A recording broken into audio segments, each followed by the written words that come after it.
This is not a test. This is your emergency broadcast system announcing the commencement of another purge of the BS, sanctioned by the First Amendment. Frustration levels 0 to 100 have been authorized for use during this purge. All weapons are restricted. Government officials have not been granted immunity from the purge of the BS and shall undoubtedly receive the smoke. Commencing at the sound of the gong, any and all BS, especially unnecessary goofiness, will be purged without consequence. Police, fire, and emergency medical services will be available, but they will be busy because they too will be watching the purge of the BS. Blessed be those who have already been victims of some BS. May God be with you all. We can enter any home we want, and we will want. His wanting is our will on this fine night. Don't force us to hurt you.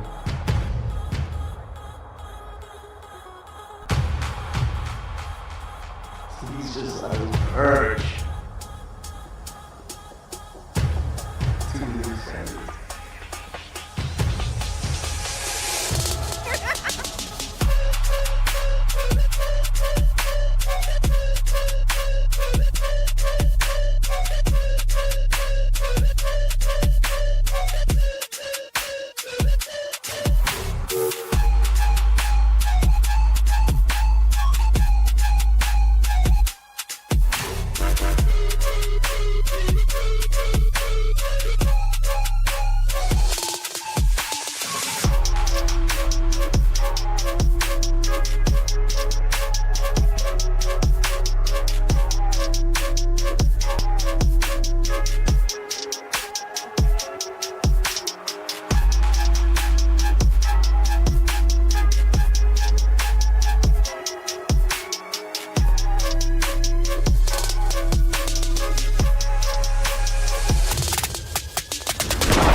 You better find someplace else to go.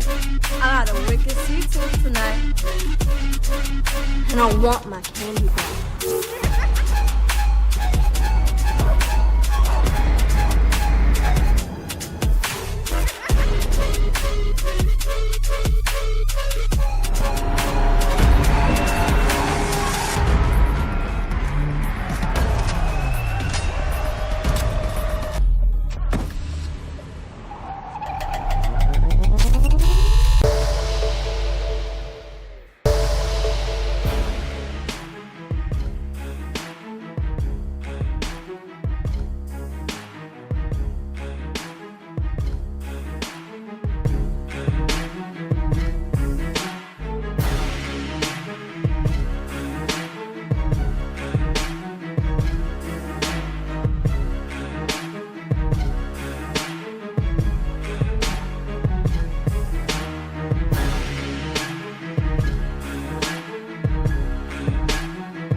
Try this one. How about this? Is this, oh, that's hot. How about that? Is that better? How about now, Al? Let me know if we good, and then I can say all that bullshit I just said all over again. See, it's a little hot, but we're gonna go with it tonight. I can't hear it, but it looks like we got a signal, and And as long as y'all can hear me talking, then I guess the rest is history. So nonetheless, as we proceed, I want to thank everybody for stopping through, hollering at your boy on another Purge of the BS on a Thursday. This is different. It's nighttime. I was celebrating my birthday earlier in the week, so I've been off and holidays and all that kind of stuff. But I had to come back to my folks, and I appreciate y'all for stopping through. This applause is for you. Oh, yeah. Oh,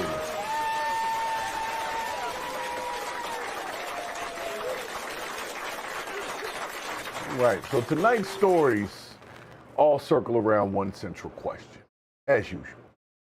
Are you building your future, or are you letting your future be built for you? That's the question. Are you building your future, or are you letting your future be built for you? And we're going to start this off by something that actually was kind of, I don't want to call it funny, it was interesting. We'll go with that. We'll go with interesting. Apparently there is a strike going on right now from Starbucks workers who were upset with the rate of pay that they're getting over there. And apparently there's some political figures that got involved, and everybody got involved in it. I didn't even know it was a big thing, but apparently the baristas are not making a lot of money over there. All right, so hold on a second. Let me get everything set up here. I forgot to do one thing here. Hold on. What was it? The MT text. When was this?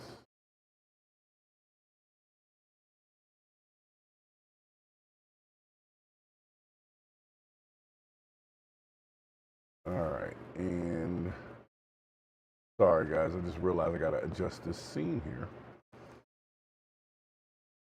Cam and monitor. Got cam and monitor. Cam.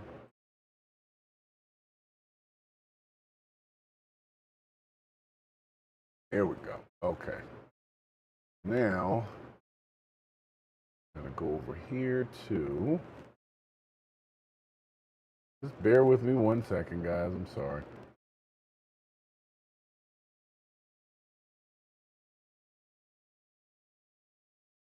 All right, we're just about there. So make sure that you hit that like, that subscribe. Get ready for us to do this thing real quick. Move this out of here. Let's get that maximized.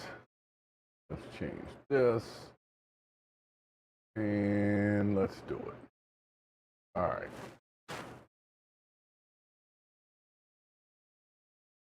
That should do it. Let's see if it does it. No coffee! No coffee! Union busted! We got some good music on this. We don't get it! Shut it down! We don't get it! Shut it down! We don't get it! Shut it down!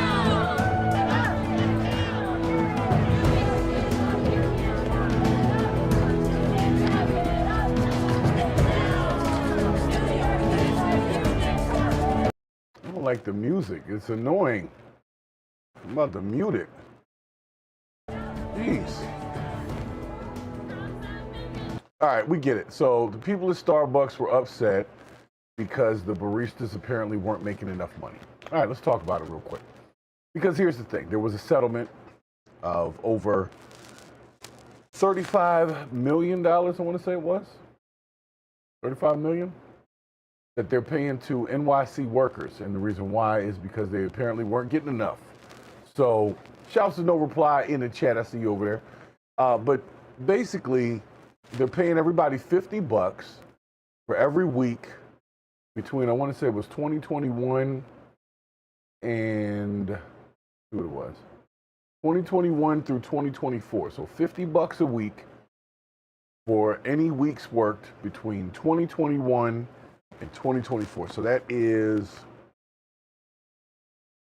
about what, $2,500, $2,600 a year. So it's like $2,500 extra dollars a year. So if you were making 30, you got $32,500 out of it for 1 year. So Okay, so apparently they're not paying these folks that well. They went on strike and they got $50 a week. I would say that sounds like bullshit. $50 a week is not that much money. And considering the state of affairs in the economy today, an extra $2,000 per year is really not moving the needle much. Like if you didn't qualify for it with your regular income, that extra 2 stacks ain't helping. So thank you, but no thank you, Starbucks. For all of the money that y'all charge us for the damn coffee, I would think you could pay your people a little better than that. But they made it sound good. They said 35 million. They put the big numbers out there. But what that breaks down to is about $2,500 per staff member per year that they worked. So if they worked all 3 years, 21 through 24, then they get 3 times that amount. But if you only worked for 1 year, you get about $2,500. That's not as impressive as I thought it would be, and that is probably some bullshit, pretty much. Okay, well, I thought it was going to be more than that. Like, I really thought when they were like, they paid them $35 million, I thought it was going to be something.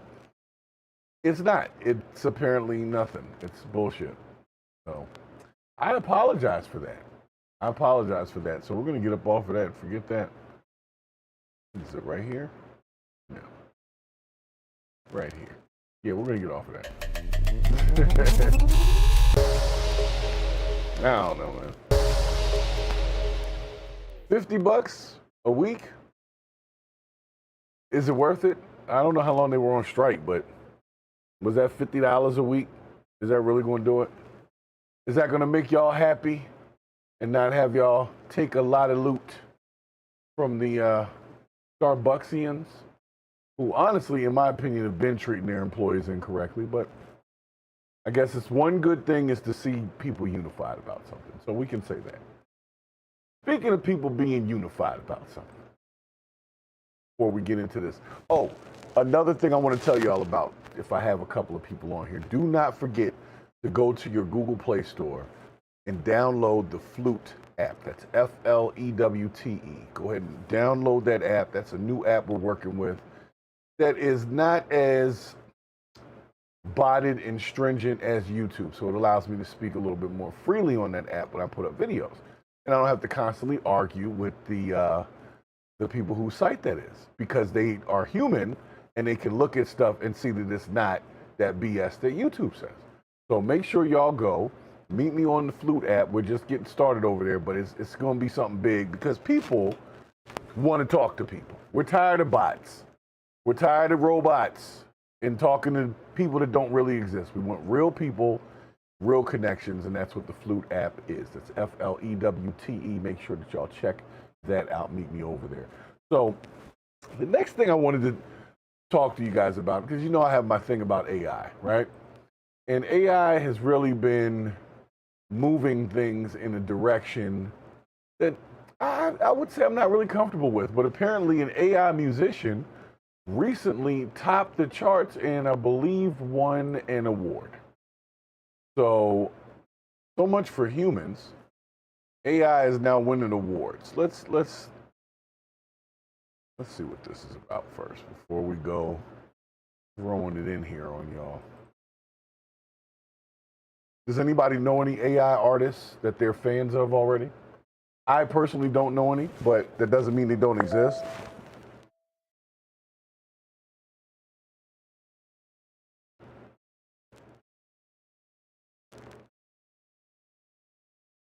All right, let's see what we got here. I thought my notifications were supposed to be off. Anyway. All right, so we got an AI musician topping the charts. Let's see what this is about. Let us see what this is about.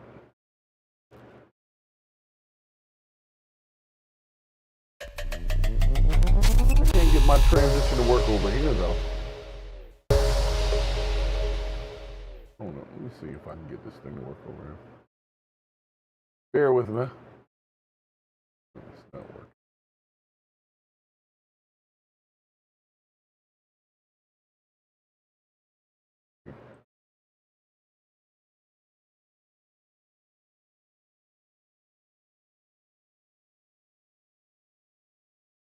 Okay, that's weird.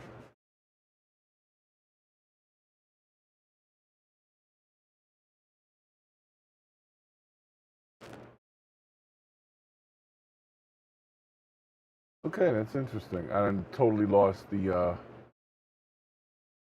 transition. It's not there. Okay, I'll type it in now.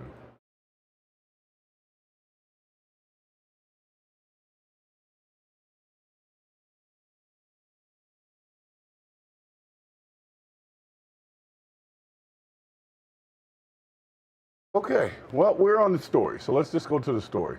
It's a new setup, so we're expecting things to be a little different tonight. Just a little bit. All right, let's try this again. You guys can see the story. AI doesn't know what it's like to experience heartbreak or have a beer on a Friday night or any of those things that we write about all day long. New tonight, a country song generated entirely by artificial intelligence just hit #1 on a Billboard digital songs chart. And that has Nashville writers asking what it could mean for them and for the future of country music.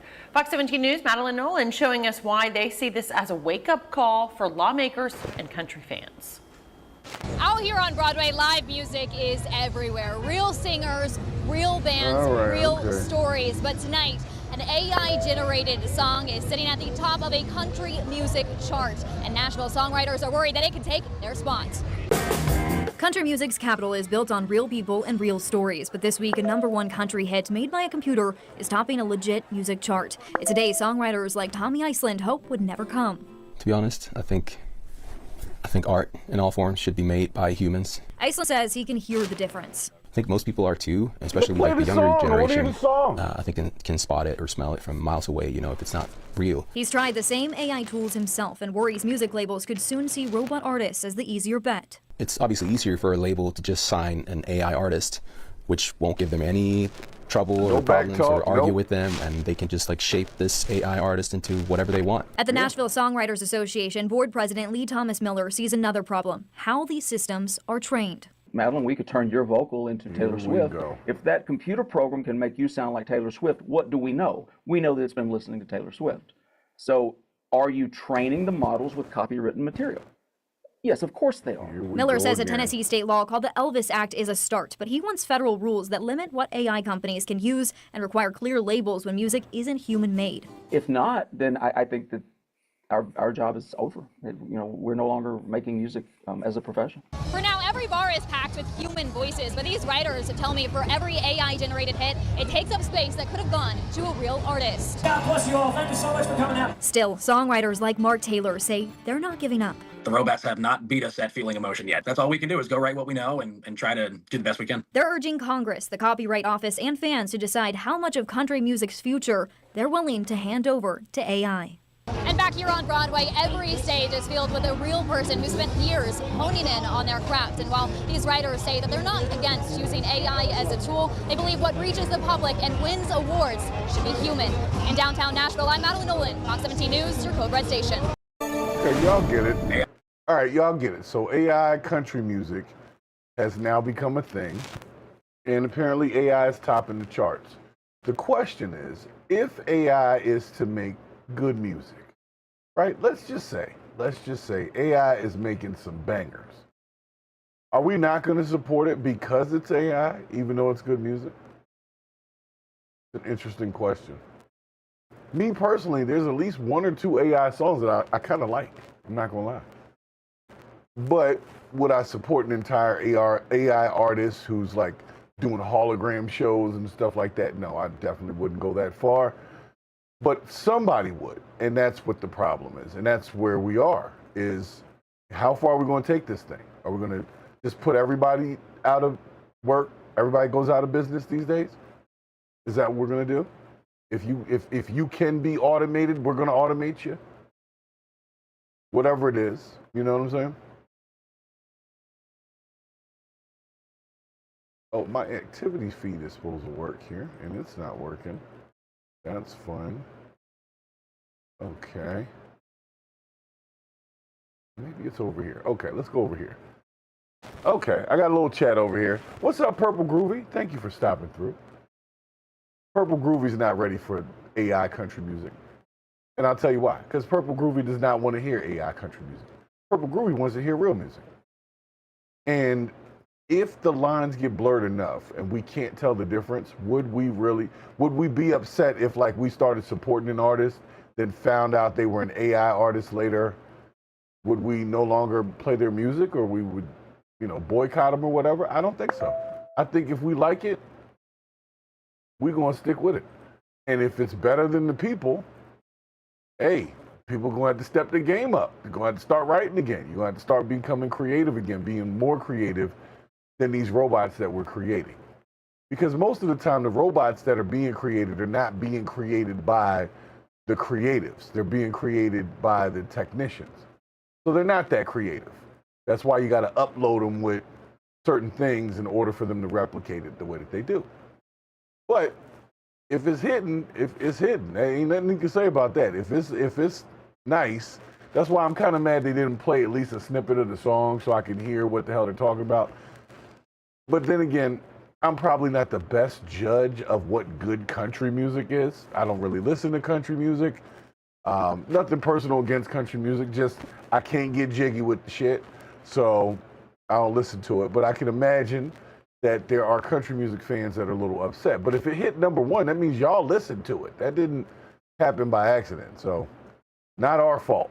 If you're having AI artists take over your craft over there, definitely not our fault, okay? Gotcha. All right, let's keep it moving once I figure out where this other camera angle is. There it is. I can't see my transition, but y'all can hear it. You see? I hear it. I don't see it. Let me see if I can catch it now. Nope. Interesting.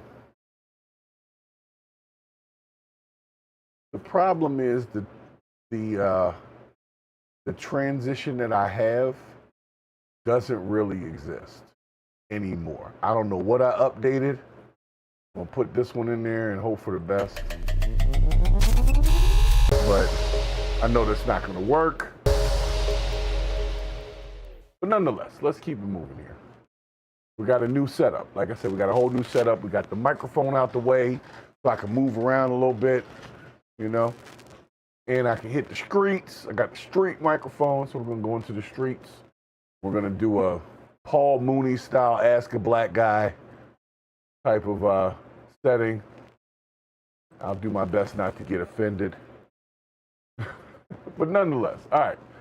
So the third thing we got to purge today, since we're talking about AI, you guys might have heard about it, but there was a Waymo robo-taxi and a whole fleet of Waymo robo-taxis that have been unleashed upon the Miami area, California, and I believe New York as well, right? And recently, one of the Waymos drove through an active police scene. And everybody seems to be upset about that. So we're going to go over the story. Oh my God. We're going to go over the story real quick and see, one, if we're upset with the Waymo, if the Waymo was being dangerous. Because they're basically trying to say to us that we can't trust automated vehicles now because of what this Waymo did. I'm going to let y'all look at the footage, and you can decide if you really feel like it's worth the whole, let's just take away automated vehicles and automated driving. But, that's somebody's narrative, so of course they're going to have to go with it. But we're here on the Purge of the BS, so we get to actually look at it and say that's some bullshit, or no, that's some good shit. So let's see what we got here. Oh, now I have no transition. No problem. No problem. Not even gonna sweat it. Not even gonna sweat it.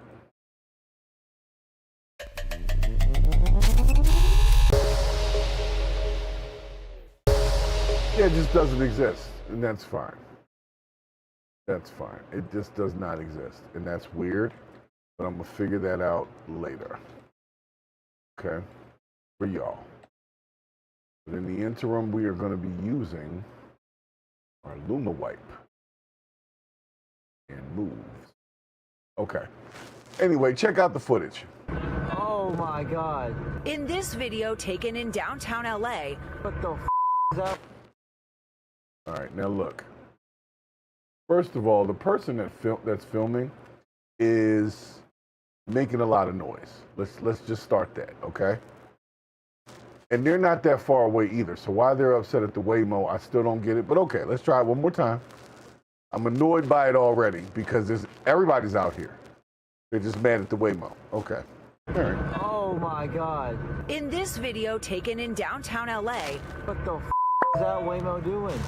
You can see a line of police cars blocking the road and a man lying on the ground. Enter this Waymo driverless taxi, which while servicing riders proceeds to take a left turn, driving right past the active police stop and officers who moments later are seen walking towards the subject with weapons drawn. Waymo telling NBC News that when its robo-taxi came across the scene, it turned into an unblocked. All right, now hold on a second now. There's a couple of things I want y'all to notice. This light is red. I heard initially the light was green, and that's what the Waymo was responding to, but the light was definitely red. So let's see what we got here. Waymo telling right there, see? That's a red light. Okay, and you're making a left turn on red. Probably shouldn't be doing NBC News that when its robo-taxi came across the scene, it turned into an unblocked area where other cars were also driving, and that it quickly left. In a statement, the company saying safety is our highest priority, and that when we encounter unusual events like this one, we learn from them. What'd you learn? Would it be possible to train a driverless car on every single potential traffic scenario? No, and that's the catch with this technology. The question is, can you train it on enough that it makes few enough mistakes that you're willing to tolerate the mistakes? According to Waymo's data, their self-driving cars have Can you teach it 90% enough so if it messes up, you're not so compared upset? to a human driver. Okay. But their vehicles are still facing challenges. See, right there. Didn't I tell y'all this was going to be their narrative?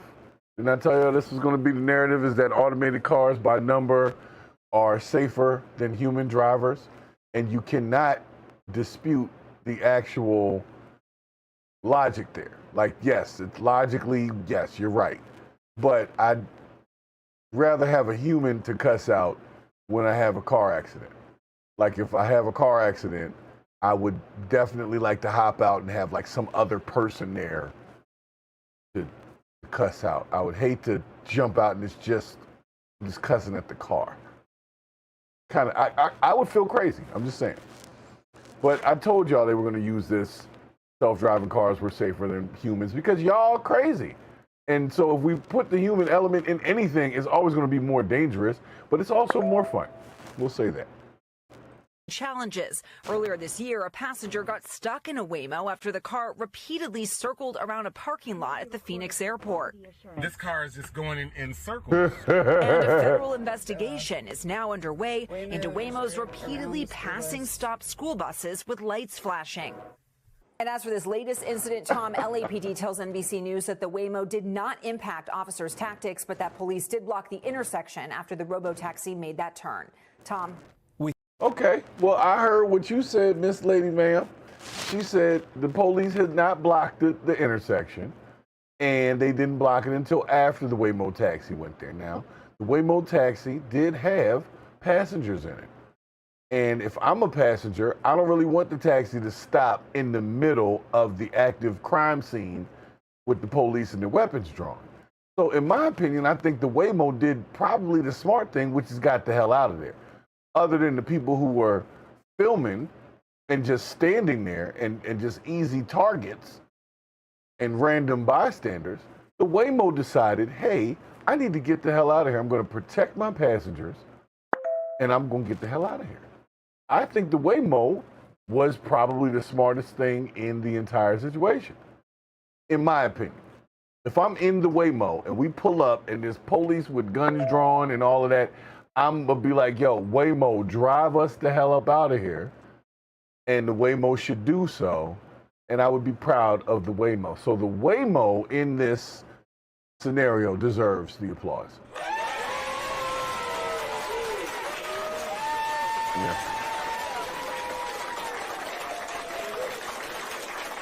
Now, I will say, you did see the Waymo try to beat that light, though. That light was yellow and then turned red as the Waymo was in the intersection. So we do know the Waymo is a risk taker, okay?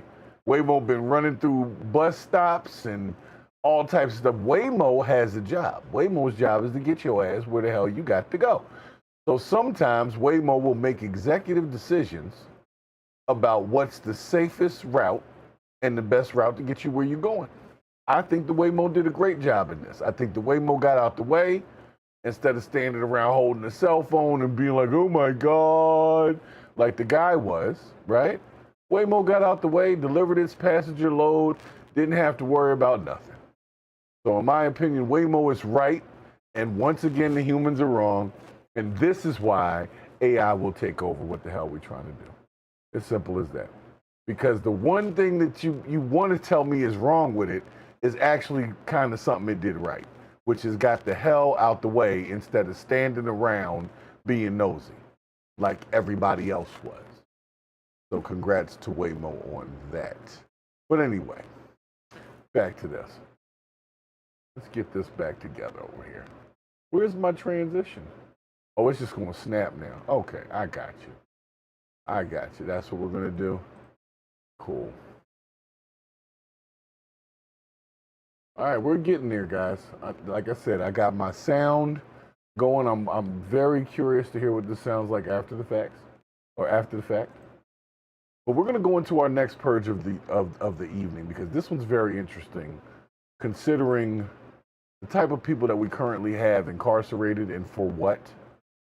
And you're going to hear this next story that I have dubbed Going Max, is what we're going to call this one. All right, let's go. Let's check out this one. We're going to talk about a gentleman named Maxwell Horvath, who was recently arrested with over 92,000 pounds of synthetic opioid made from like a kratom CBD stuff they sell at the store. It's weird. Let's listen to the story. Let's see what he's got to say here for himself. Now, where is my, here we go, cam and monitor. Let's go right here. You guys are ready. You're ready. It's weird. I can't get the regular transition to work no more, so forget it. But anyway, check this out. Hello, everyone. I'm Sheriff Wayne Ivey of the Brevard County Sheriff's Office, and I'm standing here with Palm Bay Chief Agello. We're going to give you a breakdown on a case that our agencies work today along with DEA, ATF, other federal task force members. I'm gonna start out by saying what you see lying on the table in front of us with all the guns. A lot of these weapons are automatic weapons. We'll get into some of the meat and potatoes of this in just a second. But what's even more concerning, the boxes that you see behind us, and I'm gonna step out of the way where you can take a good look at them. All of these boxes contain, and this is just half of it, by the way, it goes all the way back, contain 92,000 pounds of a extracted substance that's taken out of kratom, the substance kratom, taken out of kratom, and it makes it what's called 7-0, which recently the Florida legislature did an emergency bill to make 7-0 illegal here in the state of Florida. All right, so 7-0 is approximately 13 times more potent than morphine. All right, folks, we just did, what was it, purple fentanyl 2 weeks ago? Then a few weeks before that was pink cocaine. Now we've got this stuff. Like, I thought fentanyl was it. I thought when we got the fentanyl and they were like, a little teeny grain will kill you, I thought we had reached the pinnacle. Apparently not. Apparently this guy has figured out how to extract things from the kratom stuff that is sold at dispensaries and smoke shops everywhere and create something that's more powerful than morphine. It's just recently become illegal, and it is called 7-0. So if you hear about this in your area or your neighborhood, apparently it's killing people. Watch out. We'll let them finish. But this is a new one. I never heard of 7-0 before. This must be a new thing. And this guy got hella guns. Why you got so many guns? And drugs in one place. You know what that sounds like to me? It sounds like you weren't really moving a lot. If you got all of this backup stock, seems like it wasn't really moving as quick as you thought it was. But that's my thought. Maxwell Horvath is who we have in custody for this. Chief, okay, I know. Let's pause here. He has a bow. At the top of his head, he's wearing Crocs. He looks like your picture perfect, nondescript white guy, right? And because of that, he gets to operate an empire with 92,000 pounds of some type of synthetic, whatever the hell that was. He doesn't look like the usual suspects. This guy, he's got a bun. He's got a man bun. Normally the man bun guy is not the drug dealer in the neighborhood. Normally a user, but he's not the dealer. So this is, in my opinion, that's how you get away with stuff, is you just look inconspicuous. Walk around with the Crocs on, and these aren't even like really good Crocs. They're kind of dirty, inconspicuous, all dressed all in black with your little man bun, He definitely had a system going. You've got the briefing as well as I have. Search warrant earlier this morning. Our team went out, as I said, agents from all the different agencies involved, feds and local law enforcement, working on this. So I'm going to give you a little bit of background on Maxwell Horvath, and then the chief's going to talk about some of the things that he had inside. 26 years old. In 2017, now remember, he's just 26 years old. In 2017, he served 2 years in federal prison for possession of an explosive device, trafficking in MDMA. He got 2 years of federal probation. Well, he's got a lot more coming now, including pending federal indictments that are coming on him. Chief, if you'll talk a little bit about the... I got to pause there because this guy definitely doesn't look like the usual suspects. But he's got explosives, he's got synthetic drugs, guns, money, all types of Breaking Bad ass stuff.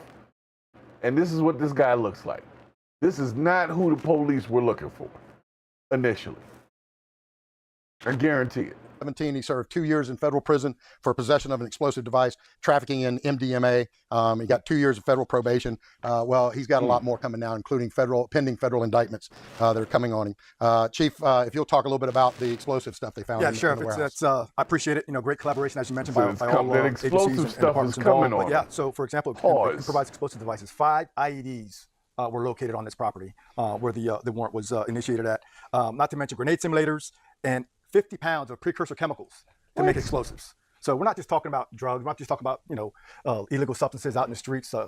We're talking about explosive devices, things that the military are utilizing and other countries are utilizing all over the world who to is take this out guy? Populations of people. I said this is terrorist activities. Wait a second. When you look at the explosive devices, as the chief said, 50 pounds. In addition to that, I'm going to read it off: 12 rifles, 1 short-barreled rifle, 17 pistols, 3 shotguns, 1 revolver, 2 fully automatic submachine guns, 3 suppressors, and thousands of rounds of ammunition. And then, all right. Well, we're going to just say the obvious. They stopped something.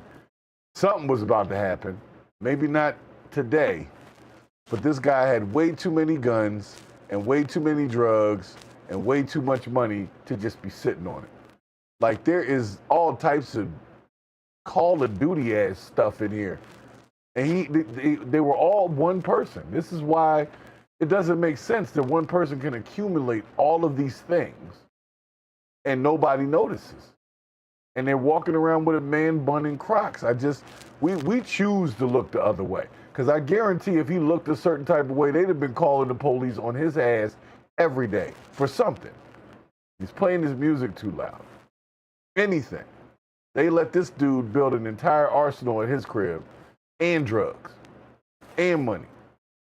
Rifles, 1 short-barreled rifle, 17 pistols, 3 shotguns, 1 revolver, 2 fully automatic submachine guns, 3 suppressors, and thousands of rounds of ammunition. And then, as I said, on top of that, 92,000 pounds. From everything that we can tell from our federal partners, this is the largest seizure of this kind in the country. Nobody's ever been able to do this. As I said, Florida recently passed an emergency law making the 7-0 substance, the derivative of the kratom, making it illegal. The best part of this is Horvath knows it's illegal, but thinks he's circumventing the system. He actually runs a business called Overseas Organics, and he thinks that because you go there and make a purchase, or you make a purchase online and he ships it out of the state of Florida, he's not violating the law. Well, trick or treat, he is. Not only.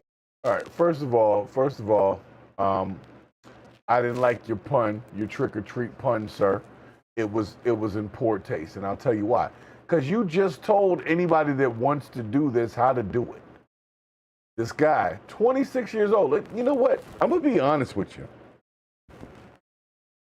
At 26 years old, if you have your own business, you got all these guns, you got all this money, it's just misdirected talent at this point. This kid was pretty good. He had a whole warehouse business going on, shipping stuff, and was also creating synthetic morphine and was also selling firearms, explosives, and some more shit. I hate to say it, this guy was a diabolical genius. At 26, you know how many people at 26 can't sell nothing? This guy was selling the whole military at 26 years old. Okay, let me tell y'all what, I'm gonna state the obvious here. The usual suspects are not the suspects you usually need to be looking out for. You need to be looking out for guys like this, the ones that are running businesses and creating international commerce chains through their own businesses so that they can move drugs. That's not what we call the usual suspects. These are the guys that go walk right past you in the store and you have no idea who they are. So 26, that's your own business. I mean, he's doing all right. He just was misdirected talent. That's all it is misdirected. Because it sounds like he had his shit together. I don't know what his education level was, but it sounds like he had a master plan. He's not violating the law. Well, trick or treat, he is. Not only is he violating the law for that, but all the weapons, all the explosive devices, everything else that he has is going to land him in prison for the rest of his life. Now, back in September, our agents worked together, made buys from Horvath. He actually even gave him a tour of his business. I mean, he's proud of his business. And you're seeing in some of the film that we're rolling now for you, the business. This thing looked like Breaking Bad on steroids is what it looked like. He had it lined up with all sorts of different chambers and rooms and sterile environments, everything else. And they were taking it, extracting it, putting it in compressing machines. As I said, his company would ship it out. And he would, even if you went there and made the purchase, he would tell you he's got to ship it to somebody in another state because that way he thought it made it legal. Well, it didn't. All right. And he's in custody. Well, it sounds like it did. It sounds like he showed all this to y'all and y'all didn't immediately shut him down. Meaning he was probably pretty close on that little loophole thing he was talking about. This is diabolical, but let's just be real here. This guy is a freaking genius. And maybe if we took more time to turn our geniuses into the right type of geniuses, then we would have that talent that we keep trying to ship in. Like, think about it. 26 years old. He done had the police come over there. He showed them everything. They still didn't lock him up.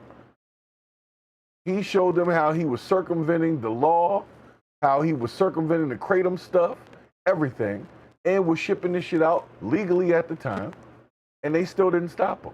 That means he was on to something. Now, granted, they eventually came and got him, but when the police were there and saw all of this, it confused them to the point where they were like, well, we don't know if it's illegal or not, so now we got to go talk to the judge. During that time, he probably should have moved the shit somewhere else, just in case. See, that's where the youth came in. He got a little bit too bold, thought he was going to get away with it, and he did, to some degree. If you got 92,000 pounds of something, then you probably got more than $92,000 or something else somewhere else. I think that guy's going to be okay. But we'll let the story finish. But I'm just like, damn, what a waste of talent. Like, this guy could be something. Still putting all the charges on him. I can tell you right now, he's going to have automatically 36 counts possession of a firearm by a convicted felon, 1 count possession of short-barreled rifle, 2 counts possession of short-barreled machine gun, and then more charges coming for the explosive. So yeah, Sheriff, it's like you said, 26 years old, already pretty much a career offender. Started at the age of 17, federal charges, federal indictments.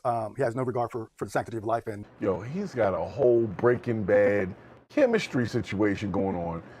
With it looks like citric acid right here. Look, I don't know what the American public school system is teaching these kids these days, but this kid probably should have been on Doge or something, and instead was out in the wilderness cooking up some new thing that they have now let us know about called 7-0. So if you hear about that in the neighborhood, apparently it's 13 times more powerful than morphine, and it's probably killing people. But I'm so through with, I guess what my problem is when I go into a lot of businesses today, I run into idiots a lot, right? Like just dumb people. And you're like, how did they let you out of anything? And then you find out that there's this genius kid doing all of this stuff, but he's doing it all in the negative. And then instead of trying to hone some of that talent, they're just going to lock him up for the rest of his life. And he won't be of use to anybody outside of the jail. And probably will catch charges within the jail. It's a sad story because we could use somebody like him on the team. This guy obviously knew what the hell he was doing. And, anyway, great job by your folks, man. It was great collaboration. Yeah, great job by our agents, our local partners, our federal partners. Folks, this is what danger looks like right here. Everything that you see behind us, everything you see in front of us is a red flag for disaster. Really? It is huge. I mean, you look, the guy was making his own suppressors, fully automatic weapons, explosive devices. This guy was either looking to engage war or looking to arm those and furnish to those that are. And you see, even had, as you can see in the video, even had a 50 cal on a tripod ready to do serious damage. So he's locked up. He's in Ivy's Iron Bar Lodge. He's going to stay there. As I said, he's got pending federal indictments. Those indictments will make sure that he spends the rest of his life right where he deserves, and that's in prison. But great job by all of our team. 92,000 pounds. I mean, you know, we can congratulate y'all all we want. And, you know, I appreciate it, officers, for your hard work and diligence. But I just really feel so much like this is wasted talent. The guy was probably smarter than both of these cops that are presenting this information. And he's not going to be of use to anyone other than the jail for pretty much the rest of his life. Now, they may have also thwarted a plot to create real problems, which I'll say is good. But I just feel like we definitely lost. We lost a talented one. But the question is very simple. Why you so stupid? He was being dumb. And when you're dumb, you play stupid games, you get stupid prizes. And that's pretty much what happened to him. So, well, we'll see the next one. All right, let's see what else we got here.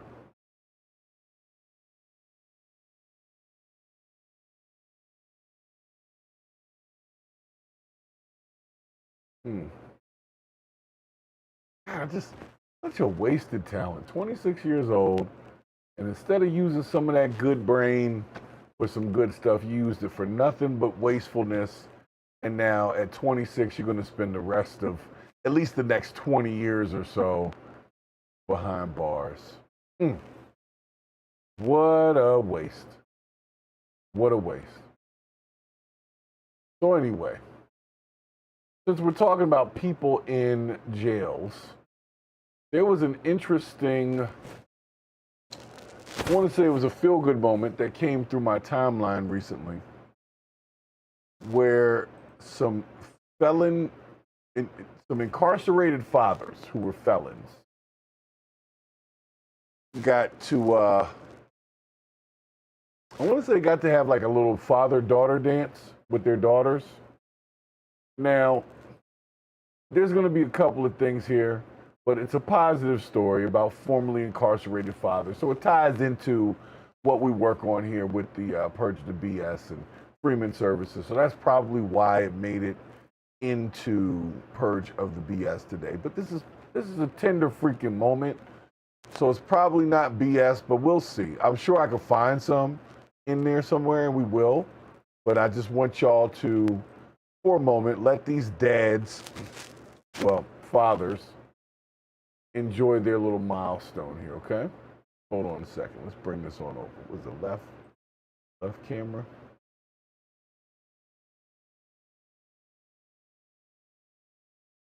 Yeah, we're just gonna move it over that way. I can't get the other transition to work no more. I don't know what happened. I removed something. Something happened.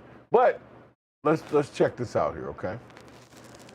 All right, now the first problem is it says 29 incarcerated fathers learned the dance Boots on the Ground for their daughters. They learned Boots on the Ground. Okay. So that means there's going to be Boots on the Ground music in this clip. Good. All right. We're going to turn it down a little bit. What jail was this? Let's ask a few questions. Now, were they all felons?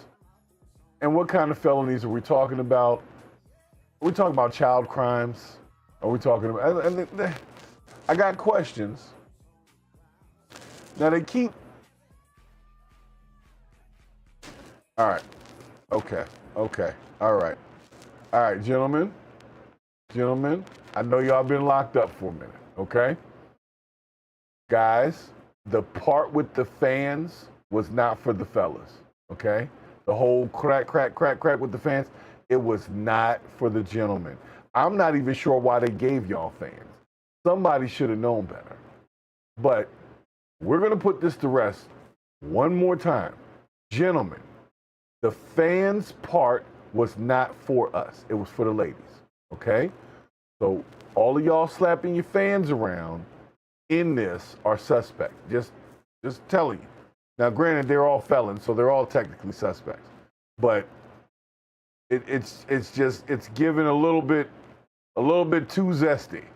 Like a little too zesty. Everybody's just, I know y'all are saying you're passing judgment. Look, y'all know just as well as I do, the fans part was not intended for the fellas. They could have just clapped it up and called it a day. But instead, they put the fans on them, and this is what we got. So they looking real thugged out, real thugged out right here. And you know, they're doing their little movement. They got their dreadlocks. Then all of a sudden, what the that's how I felt. Okay.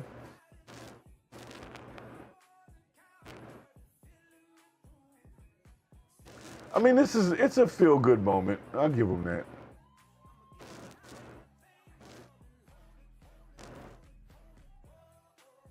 All right, so here's the thing, man. I'm gonna be honest with you. I do appreciate the feel-good moment of this. I do. Okay? Before I go into my stuff, I feel like, you know, these little girls, they got their dad around. There's a, you know, Karenistic white lady in the back. She's very happy for them. You know, they got their fans. They got their boots on the ground. There's a lot of feel-good moments here, but let's just be real. These are all technically the deadbeat dads. All right. I know some of y'all are going to be like, oh my God, what do you mean he's a deadbeat dad? For most situations, when your dad is incarcerated for an extended period of time, like a felony extended period of time, and you don't really get to see them like that, they're not really the best parents. Sorry. They don't attend back to school night. They don't go to parent-teacher conferences. They don't do any of those things. Now, not saying they don't love their kids at all. I'm just saying when it comes to parenting, it's very hard to parent well from behind bars. So, to the same token that I admire this feel-good moment here, I would be remiss to not mention all of the fathers who are not in jail, who don't get this kind of support when it comes to dealing with their children. See, a lot of people think I'm going to forget about that, but that's the main point. We can do all of this for some fathers that are behind bars that really can't help their kids, but so much.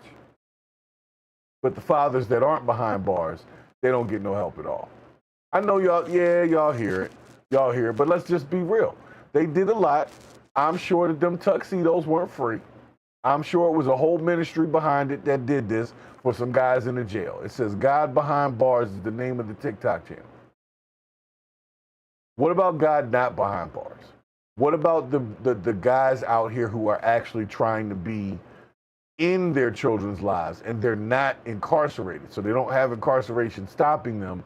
I don't see anybody coming to their aid and creating these spaces to where they can be with their children. I don't see that. So it's a feel-good moment. It's cool. Appreciate it. But after this was over, all of y'all went back behind bars. And all of your kids probably went home crying with the emotional damage of hanging out with you for a couple hours. Whereas the guys that are free don't even get this opportunity. And they're out there fighting to try to be in their kids' lives. It's weird to me. So, like I said, I'm not taking away from the feel-good moment of it. I'm just saying, can we keep the same energy for fathers that are actually not behind bars, trying to be in their kids' lives, and are not able to do so? That's all I'm saying. That's all I'm saying, all right? So let's keep it moving here.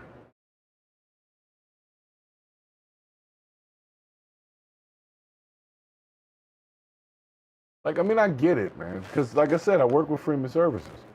So we're trying to reshape the narrative of people who have criminal histories and stuff like that. And if you want to check us out, support what we are working on here, make sure you go to www.freemansvcs.org. That's freemansvcs.org, okay? Check us out.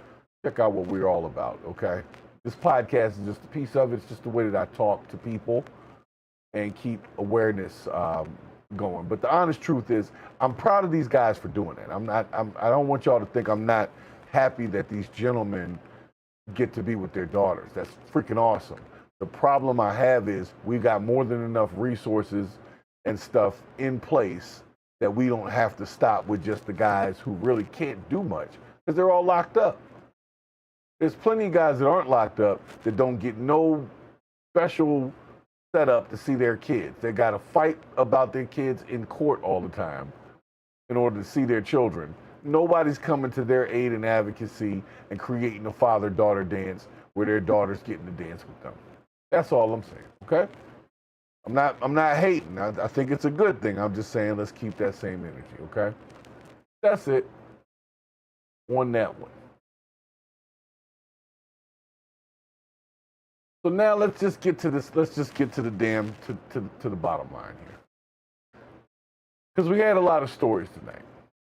We had a lot going on here. Good stories, bad stories. And the truth of the matter is the stories here did not necessarily stay within one racial line. They moved between racial lines. And I do that on purpose because I'm trying to show people that the issue that we have in society is not necessarily a black-white issue. It's really a have and have-nots issue. People who got some goodness and some people that don't have no goodness. And that could be goodness in your heart. That could be good things in your life. But it's all based on the class system and people being impoverished. It's not based on race. We came up with race. And if y'all don't understand that, I don't know what I'm going to do to help you. Look around you. When you look at certain areas where there's high crime, the most prevalent thing is not the race of the people, it's the economic status of the people. They broke. Broke people do crime. So yes, there might be more broke black people, but they're not committing crime because they're black. They're committing these crimes more frequently because they're broke. Broke people do shit like that. So you want to solve the problem, it's not a black and white problem because you could get all of the broke black people and none of them be broke and you would still have a crime problem because you have broke white people and broke whatever people and broke Spanish people and broke people. That's the problem. So because people are all broke, they seem to have this opinion that nobody can talk about their cultural issues but their own culture. So, like, if I want to talk about black people, I'm perfectly allowed to do that. And I'm not just saying this about the world. I'm going to say this is YouTube as well. Like, if I come on here and my gripe is with black people in general and black people doing this and black people that, I'm not going to have any problems. It's if I decide to talk about another group or person, if I talk about AI or if I talk about systemic racism or what is that, critical race theory or things along those lines where it seems like I'm dissenting from the narrative of all black people are oppressed and all white people have privilege. And the reason why some white people are not successful is because they haven't used their privilege. Not that they're uneducated and broke, which to me is a lot closer to the truth. Because I've met some uneducated, broke white people. And I've met some uneducated, broke black people. And guess what? They live in the same neighborhood. You get me? So, recently, and I kind of wanted to talk about this because it's been heavy on my heart. There was this one content creator that some of y'all might know. Her name is Pearl. I want to say her last name is Davis, but I know her first name is Pearl. She's a Caucasian volleyball playing white girl. who has spent most of her internet career dealing with panels that incorporate, if not star, kind of ratchet black people, but not all from America black people. But for the most part, it was like a bunch of black people, and she was like the only white person, right? And so she has a weirdly lived experience with the extremes of blackness. But in no way, in my opinion, do I believe that she has lived a black experience. She believes, according to the interwebs, that because of her upbringing and how close she was in proximity to certain people, that she basically has a right to speak on black people because she's been around them so much. So let's attack this directly. First and foremost, Pearl should be allowed to say what she got to say.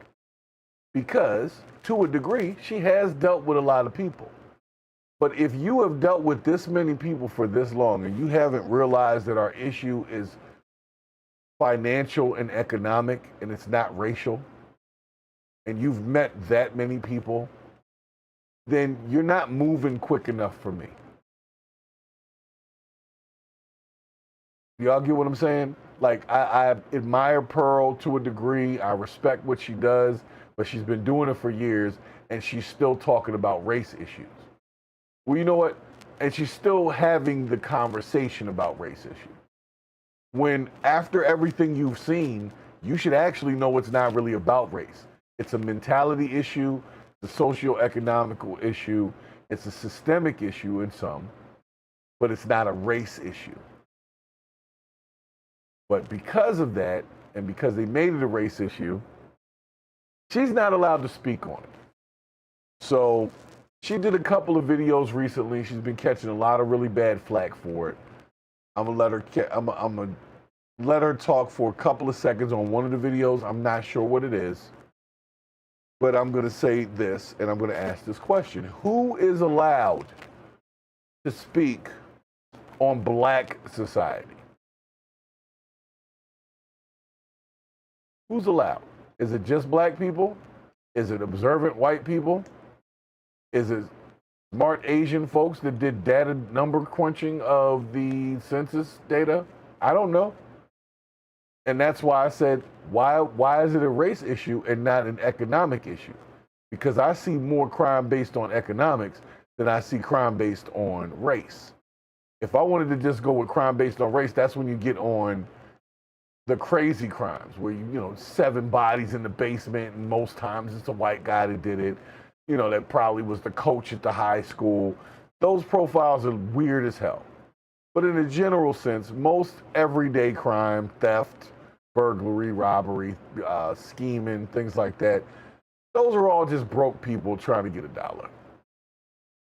So Pearl has said, or at least asked the question, why is there always an excuse for black people and black crime? I'm going to let her talk her little piece, but I will say this: I don't really believe there's an excuse for anybody's crime or anybody's issues, but that's up for debate. So let's see. All right, I'm gonna let her talk for a second until she pisses me off, okay? And like I said, I respect her. I do respect her, but recently she's been saying a little too much, as if won't nobody whoop her ass for talking a lot of shit.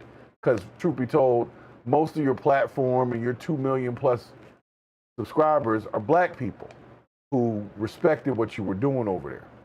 So don't bite the hand that feeds you, Pearl, okay? Don't do that. Because niggas will turn on you. They will turn on you quick. What up, guys? Welcome to my reaction series. I'm here with my pup. Sorry, reaction. Oh my gosh. I have been filming all of the reactions for the month, so I have more time to stream. And I'm just used to saying that, so I apologize. Okay, so I thought I was done talking about this, but I think I'm not. Nope. Because I just can't stop thinking about it. So I did a panel on a few days ago. And on this panel, people are upset because it came up that black people have higher STD rates and commit more crime. All right, hold on.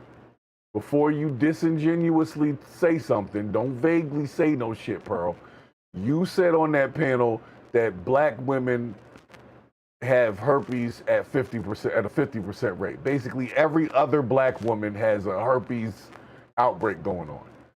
I don't know the stats on that. I really don't. But it did seem a bit excessive. And there was a bunch of black women on the panel when you said that. So you may want to read the room a little bit. But I'll let you continue. But you're not going to act like just kind of said they had high rates. No, you said 50%.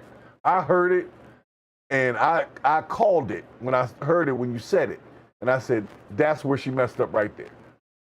Because if you're putting it in your ratio, that means at least 2 of the women that were on the panel with you had lumps and bumps, okay? And they didn't take that too well, and that's what happened. But let's continue. We'll let Pearl continue. I'm sorry, but she started off wrong. Don't lie to me. Don't lie to me. I don't really say this to be offensive. I say this just as a matter of fact. It just kind of is what it is. Okay. White people, we have our problems too. I'm really not trying to be holier than thou. But I just don't know why this is such like a offensive thing to say. And it's like when you say this, the first line of defense is, I was just on another show and the guy was like, well, what about the white people?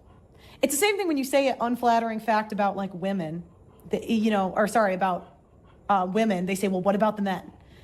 The first response to a stat about black people is, what about the white people? And, I don't really understand why that is the response. All right, well, let me help you fucking understand. The reason why is they're asking, why are you so concerned, Pearl? What about the white people that you should be concerned with saving? Like, why do you care? That's really, really where it's coming from. Why do you care, Pearl? Why do you care if black people don't like each other? You don't even live around black people.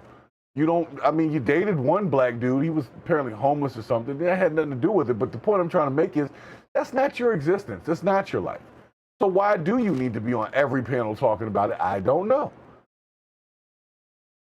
But the main thing is, if your stats are right, your stats are right. I don't believe in the stat that 50% of black women have herpes. I don't. I'm just saying, I've known a lot of black women. I've dated a number of them. I've married black women. And I'm telling you right now, if 50% of them had that, I'd have ran into a bunch of them along the way. You see what I'm saying? So maybe there's a simplex that you didn't throw in there or something that might have made that stat a little bit more believable, but that was a really rough stat. But the bottom line is, why do you care about black women's herpes rates? You're not a black woman, black man, or a white lesbian. So you don't care, really. Like, you don't care. And that's why people are confused about the whole thing, is because the focus is on blackness. But what's that fixing for you? Like, if black people don't act ratchet and come on your show, you might not have your 2 million subs on YouTube. So you need them to keep acting stupid. So don't ask about it. Don't ask why. Just enjoy the grift that you get to be part of. You see what I'm saying? Like, really, Pearl, the reason why they're asking is because they know you're not going to go to the hood. You're not going to be on no Dangerous Mind shit and open up a youth center and all that kind of stuff. You're not doing that. You just talking to people, and some people get annoyed by that because, like, yo, she's just talking. She's not about solutions. So that's why they keep asking that, Pearl. Why they keep having a problem with you talking about it is because they know at the end of the day, you're just talking about it. And most people don't like that from their Caucasian counterparts, because now you just talking. You're not offering no solution or nothing. Now you're just talking about a community to which you are not a part of. Just because you made a bunch of money off of black people doesn't make you black, okay? Anyway. And then the next thing is like, well, police are unfairly targeting people. The stats must be manipulated. And I want you guys to know, white people are just kind of like tired of being gaslit about this issue. And I really don't mean this to be mean, but, I come to my conclusions, and I think it's important for my audience to understand this. I don't just use stats alone. If you're somebody that can just see a stat and believe it, you're going to be easily manipulated. My first line of what I believe is my eyes. And my entire life, it's been very apparent in my real life that black people commit more crime. I know somebody that got their truck stolen. Let's stop you again, Pearl. Jesus Christ. I'm trying to get through her video, but I have to make sure that she's honest. Black people per capita would probably count for more of the incarceration population in jail. But what we're not going to do is we're not going to just go with raw numbers and act like black people commit more of the crime. They commit more crime per capita. So technically, y'all white people commit more crimes, numbers-wise. Y'all kill more people. Y'all do stuff to each other. Y'all mess with y'all kids and shit. Y'all do that. But who am I to be over in your community talking about it? I don't live there. You see what I'm saying? Who am I? Now, if you get a pedo around me, and I know I'm not supposed to say pedo, and that's why we're going to be on the Flute app. Make sure y'all check out the Flute app, FLEWTE, who lets me say what I got to say when I got to say it, instead of giving me a bunch of SHIT like YouTube does. But nonetheless, the point I'm trying to make is Pearl's right and wrong at the same time. She is right and wrong at the same time, Pearl. We get what you're trying to say, but you're not solutions-based. You believe that your exposure to black people has given you a black person experience, and it has not. You were not underprivileged by being black. And if to you, you're saying more black people commit the crimes, where did you live? Did you live in a black neighborhood? Because if you move to a black neighborhood, you're going to see more black people committing more crimes. And guess what happens if you move to a white neighborhood? Oh my God, you're going to see more white people commit more crimes. Interesting how that works. So, like I said, Pearl, respect you. I've always respected your show. I know you're going through black fatigue like the rest of us. I get it. But you're saying shit that's outlandish and it don't make sense. You're not from the hood. You might have known a couple folks. You had a few English black people, and they don't even really consider themselves like, you know, like African American over there. They just black English people, you know, and calling you bruv and all that kind of stuff. And you chose to exploit them black people. They didn't come to you. You chose to exploit those black people so you could make your money over in the UK and come back to the US. I get it. But what you're not going to do is come up here, one, act like you didn't say the shit you said. Two, like you have lived some African-American experience outside of podcasting and interviewing black people. You know what I'm saying? You even played a white sport. You played volleyball. You're a white girl. You didn't even play basketball. You played volleyball. You're a known volleyball player. So you was a volleyball player. Not saying black girls can't play volleyball, but my point is she did not have a black experience. She had a white experience around some black people. And that's enough for anybody to become racist to a degree. You'll believe that which you see. So if I'm around a bunch of black people and that's the only people that I saw that committed a crime, then I'm going to assume that's the only people that commit crimes. But if you want to go to the real numbers, no, Pearly, it's y'all. Y'all do way more than we do. It's just we have a more concentrated group that acts the fuck out and they end up locked up. That's fine. But y'all's be in the special wards with the Hannibal Lecter masks on and shit like that. So don't act like y'all ain't doing nothing and black people just commit all the crimes. Get the hell out my face with that shit. By like a group of black kids. If I ever dated a black guy, usually he was doing well for himself, so he would move out of like black areas. And a lot of times it would be like, that would be the reason that he would tell me, you know, that he didn't want to deal with the crime issues. And they come back and they say, well, okay, it's poverty, it's poverty. And I don't know, maybe I haven't been around enough like impoverished people. No, you haven't. But it's just in my, like what I've seen in my experience, it just seems like to be a disregard for authority. Okay. Not caring. And in white communities, I think we naturally have like a high regard for authority. And you know, and I just was wondering, like, what is it that makes it so bad to say that?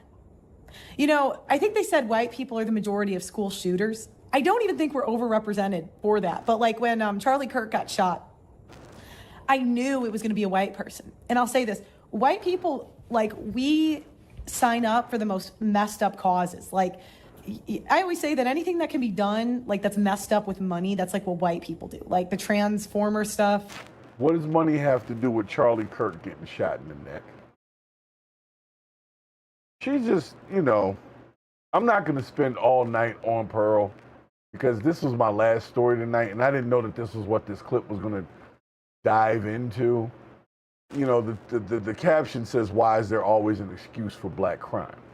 So I thought that's what we were going to talk about, and it was really going to just say that the excuse is you're not around black crime, so you're only going to hear the report that the TV wants you to hear.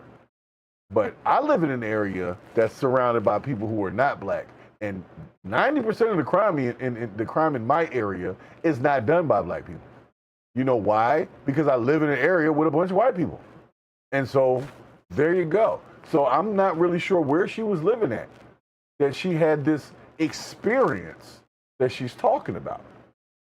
Because if she was where I thought she was at, she's not having that experience. She grifted into that experience. She wanted to be for the streets. She wanted to date a black guy. She wanted a mandingo, you know, blowing her back out. She probably heard about that. And she tried it out and picked the wrong one. But you think you can't pick the wrong white guy? You see what I'm saying? It's disingenuous. That's all I'm saying. And she's a very smart girl, and she was doing really well for herself. So I just want to make sure that she doesn't delve all the way in. Don't go headstrong into this bullshit, because this is a dumb argument. Because the truth of the matter is, crime is committed by people. Black, white, orange, yellow, you pick a color. It's committed by people. And the problem is people. And it doesn't matter what color they are. Eliminate all the white people, you'll still have black on black crime. Eliminate all the black people, you still have white crime, right? So that means crime is the problem, and the people in these certain areas that are impoverished is the issue, not the race. And because we've allowed people to have this stupid ass conversation over and over and over again, they keep bringing it back up as if the race of the guy that attacked the little white girl on the train is going to change the race of the guy that shot Charlie Kirk in the neck in front of everybody. Both of them were sick ass people. So it doesn't matter what race they are. They killed what we would consider innocent people because they got something wrong with their head. It has nothing to do with their trans identity, doesn't have anything to do with their skin color. It's just they ain't right, because there's plenty of trannies out there that's not shooting nobody. There's plenty of black people out there that's not killing everybody. There's plenty of white people out there that's not burying their family in the backyard. So it's not a racial issue. It's a mentality issue. It's an impoverished issue. And Pearl, I'm sorry, you did not live a black experience to now say black people commit all the crimes. Your stats are messed up now. They used to be good stats, but you're not going to tell me all the black women have herpes and all the crime that you've ever seen in your life was committed by black people. Then what crime has been committed? I just don't know. I don't know. So, like I said,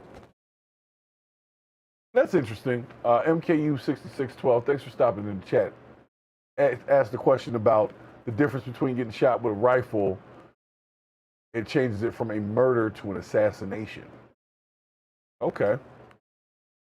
And that's probably true because of the deadliness of the weapon itself. They could probably change something into a word like that, but it still doesn't, they still don't put a color on it. Like they don't turn it into a black assassination or a white assassination. It's just an assassination. You see what I'm saying? That's it. It doesn't matter who got shot. It's not a black assassination. It's not called black on black crime when it's assassination, or white on white crime when it's assassination. It's just assassination. And that's where we are. So, like I said, I respect this lady, Pearl. I've listened to a couple of her videos, checked her out off and on over the years, and she's normally pretty well grounded, but it seemed like about a year or two ago, she got into it with some black people, got to arguing. All of a sudden, everything kind of changed. She disappeared for a little bit. And now she comes back and she's on people's panels, basically talking shit about black people. And you know what, Pearl, I'm going to be honest with you. Black people don't really need you to talk about them anymore. They got enough problems that they don't really need Pearl daily to constantly be talking about black fatigue. You're not helping the situation at all. You see what I'm saying? We have a mentality issue in this country. So if we can stop joking about that, a mental health issue in this country, stop playing with the shit. We got some crazy white boys and we got some crazy black boys. We got some crazy young niggas and we got some crazy young crackers. And the problem that we have is y'all keep trying to make the shit racial. Meanwhile, these fools is killing us. Well, actually, they're killing way more of each other than us. But meanwhile, we want to tell you what race the school shooter was. What about the goddamn kids that got shot at the school? I don't care what race the shooter was. He's a crazy motherfucker. How are we going to deal with him? And his family is a whole different thing than how we're going to protect our children against trans shooters or school shooters in general. And yes, I'm going to get in trouble for this broadcast. It always delves into this because I'm just trying to be real. But I'm so tired of people trying to even call something black on black crime. It's just fucking crime. It's just crime, folks. Well, the black on black crime numbers, how many people got robbed this year? That's all that matters, not what color the robber was. You understand? You see my point here, right? The problem is the crime, not the color. Say it with me. The problem is the crime, not the color. And if we keep focusing on color, we ain't never going to get to the crime. We're not going to get to it. So, Pearl, we don't need you to say shit because you're not coming up with solutions. You're just talking about race. Why can't I say that black people? Because why do we need you to say that? You see what I'm saying? Well, it's an interesting stat to have, and if I say it, people get mad at me because we're tired of hearing that shit. Just like white people are tired of hearing they got lice all the time. People are tired of that shit. Solutions only. That's it. I don't want to hear no more bullshit.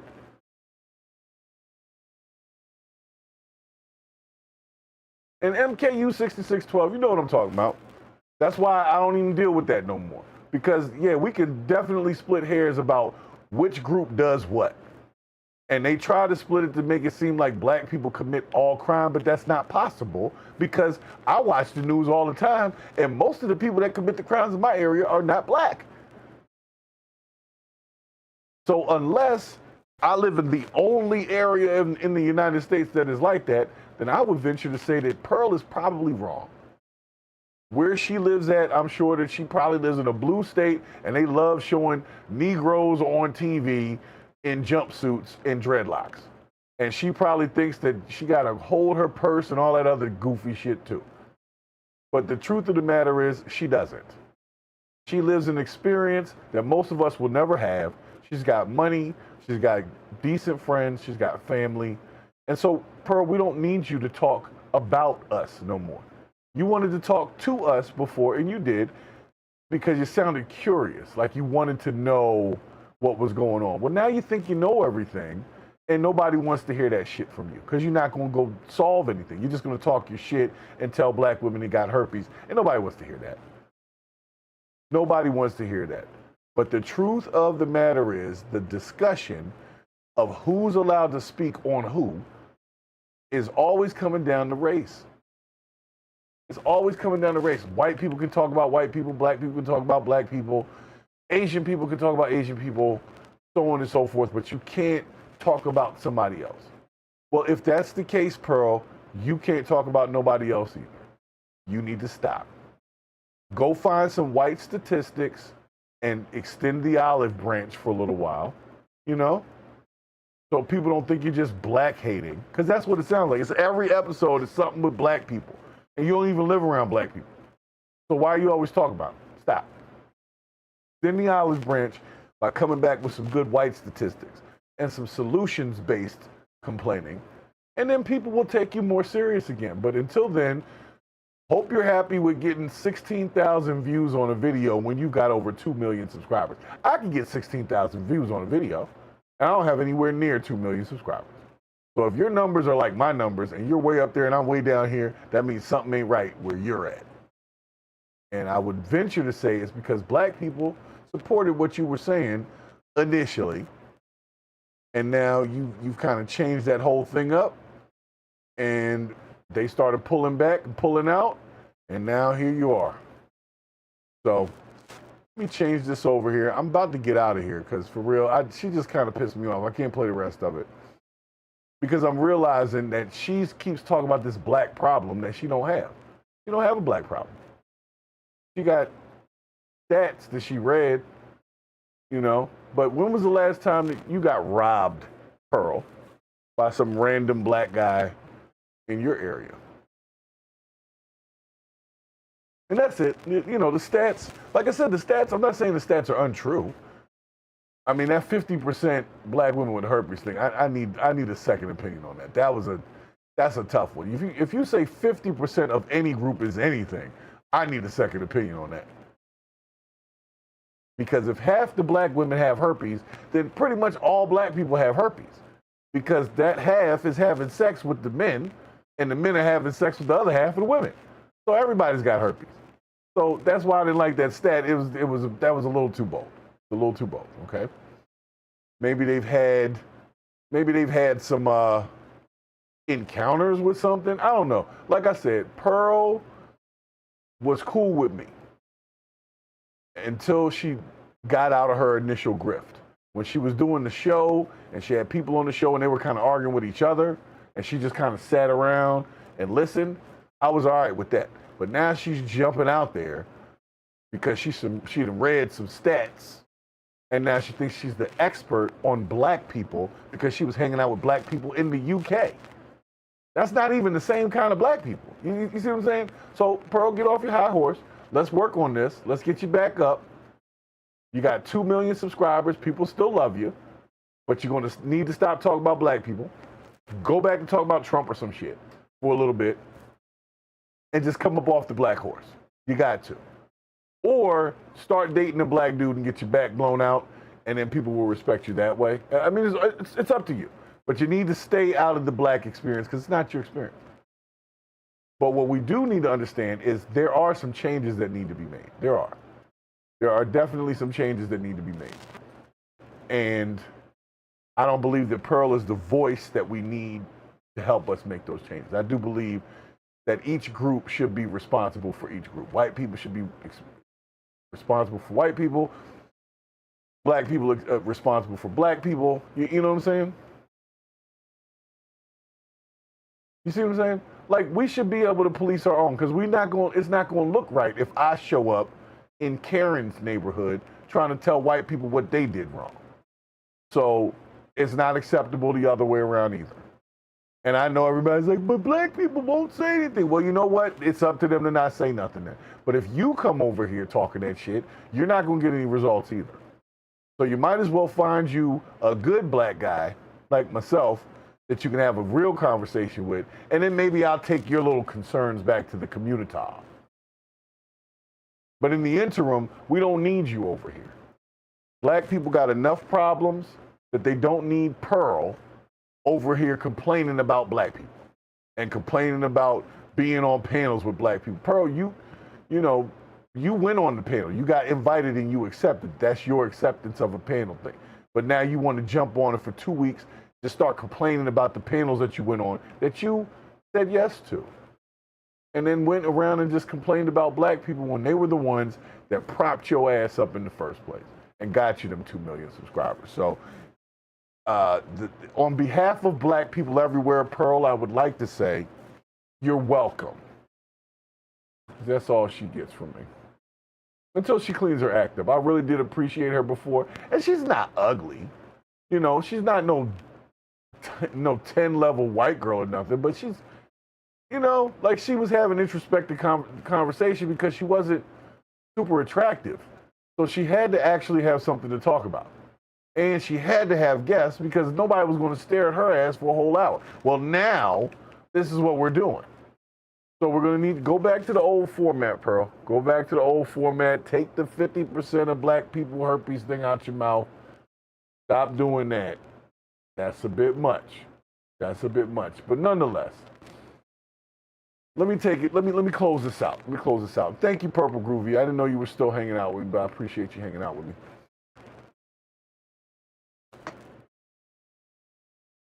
And MKU 6612, thank you for stopping in as well. But it's simple as this, because I got shit to do. It's late night, and I'm trying to catch the end of this game. Is the game over yet? Hold up. Game might be over yet. Or might already be over. I hope not. It's about to be over. The game's about to be over, so I got to catch the rest of the game. I don't know if anybody's a Cowboys fan or a Detroit Lions fan, but I was catching the game as well. So I came away from that game for y'all. Don't get it twisted. I was enjoying myself, eating popcorn and shit. So nonetheless, if you want to avoid crazy situations like this in the world, if you want to avoid crazy black people in the world, you want to provide for your family, you want power over your own life, the most important thing, I'm going to say it again, is to educate yourself.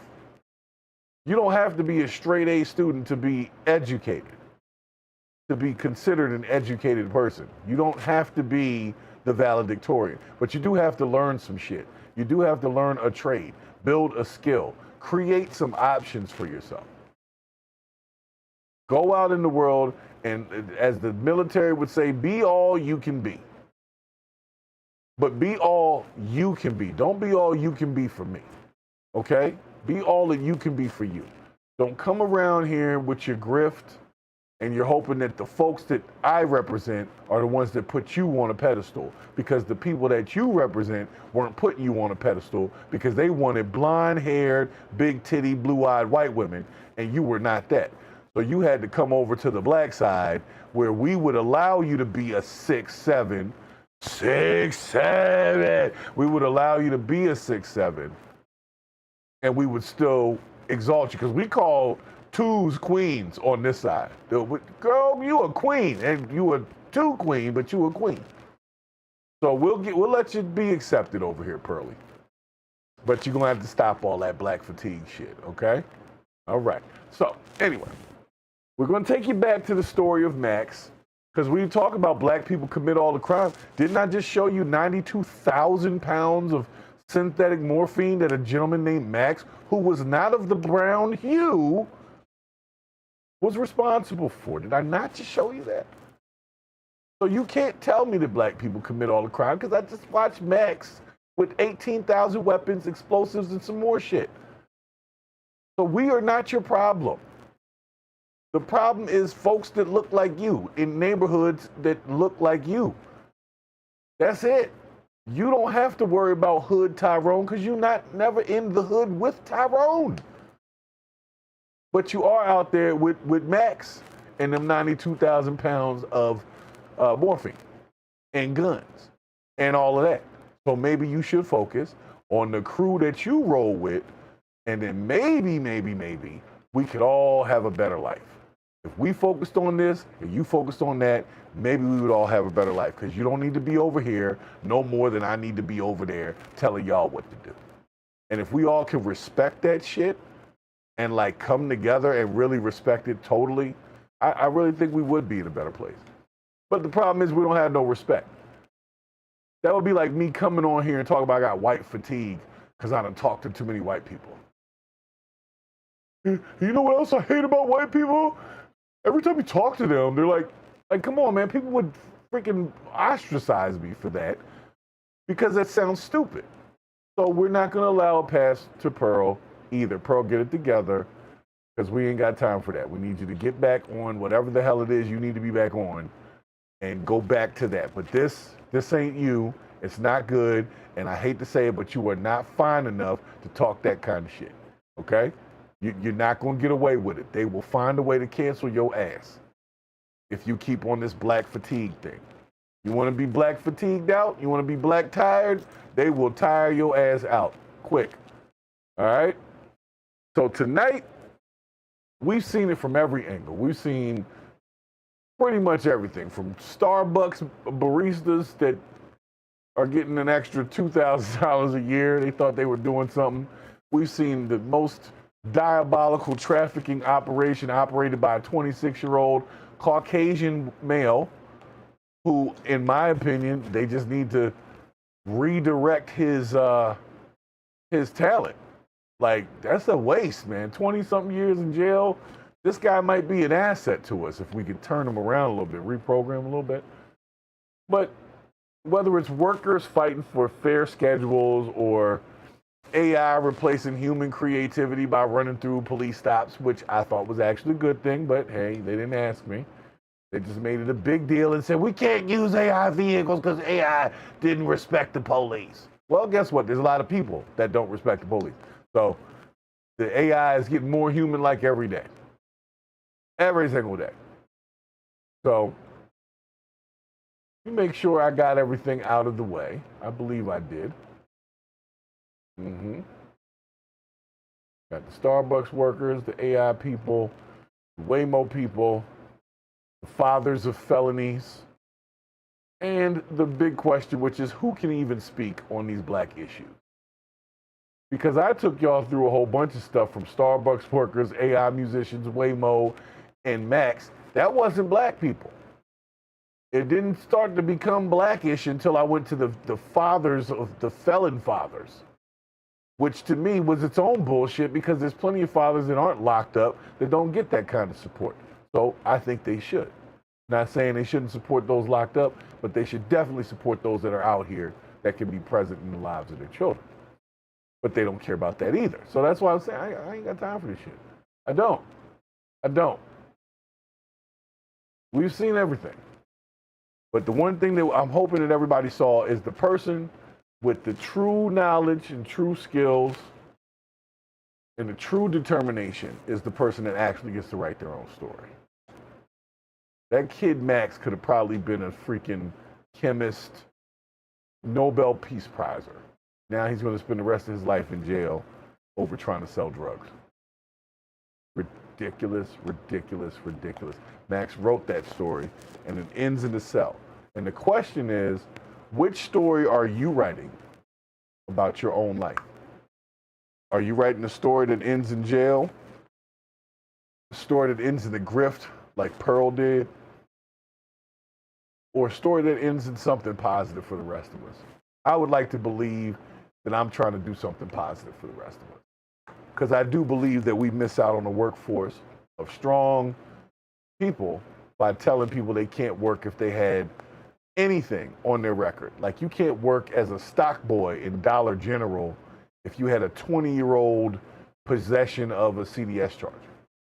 Misdemeanor, no jail time, nothing. It was gone from you. You've moved on. But you go to a place like Dollar General begging to make $11, $12 an hour, whatever the minimum wage is that they pay. And then at the end of it, they tell you, oh yeah, we thought you were good, but we checked your background from 20 years ago, and there's no way that you can put peaches on a shelf. We can't have you. So I just want us to put our energy into that. There are people out here, like that kid Max, who's now going to spend the rest of his life in jail, who are actually geniuses. And they just put their talents in the wrong direction. And then we call them criminals, and we call them this, and we want to ostracize them for the rest of life. But what we're also doing is we're cutting ourselves off from what in some cases could be a benefit to society. So we should offer people second chances. But if not, at minimum, offer them a first chance. But if they mess up the first chance, you don't have to offer them a second chance, but offer them their first chance, okay? Don't believe the hype. Don't believe what Pearl told you that 50% of black people have herpes. They don't, okay? Don't believe what she said that black people commit all the crimes, because that's not true. The truth is there's a bigger problem, and we're not talking about it. And until we really start having real discussions about it, none of that shit's going to change. And people like Pearl will still be able to drop these little stupid-ass statistics that don't make sense, but they're enough for you to say, well, let me go check that out. And while you're checking it out, she's saying some other dumb shit, okay? So check it out for yourself. Like I said, I don't specifically have the stat, but I'm just venturing to say I do not believe that 50% of black women have herpes. I just don't. That's a lot of herpes. All right, so anyway, man, let me get up out of here. I do have to do some stuff early in the morning. This was our first ever evening show. So Thank you for that, for y'all sticking around.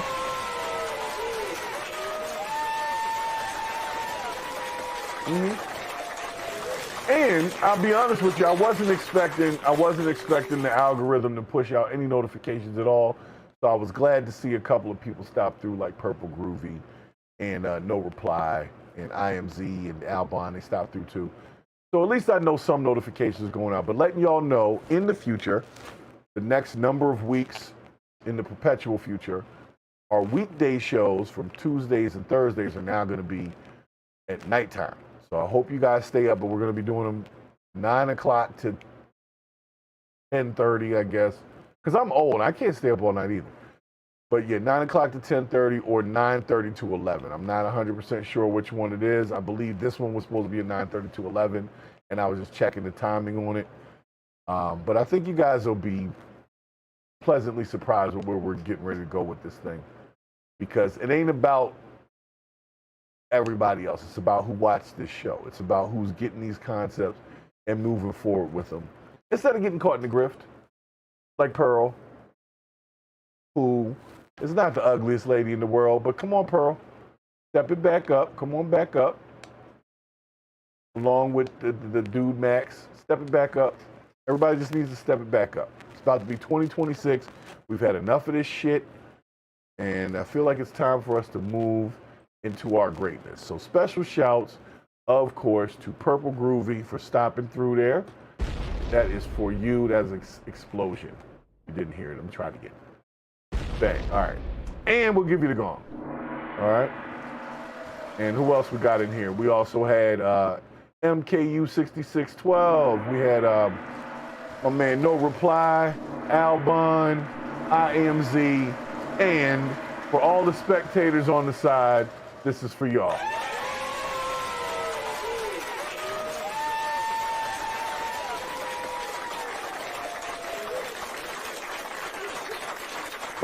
First ever Purge at night in the books, and you guys were here to witness it. So I thank y'all for being great sports and doing what it is that we do best, which is purge the BS.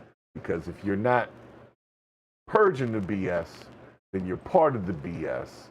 And that, my friends, definitely bullshit. Let me get up out of here. Peace.